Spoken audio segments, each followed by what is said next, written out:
Our next wonderful piece is called The Blue and the Gray. The Blue and the Gray was written for the centennial observance of the American Civil War.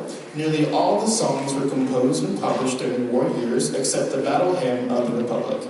The Battle Hymn of the Republic and Marching Through Georgia were popular in the North, whilst Dixie, the Bonnie Blue Flag, and the Yellow Rose of Texas were whistled, played, and sung by the Confederates. Kingdom Coming, Tenting Tonight, and Orally were sung and loved by both sides.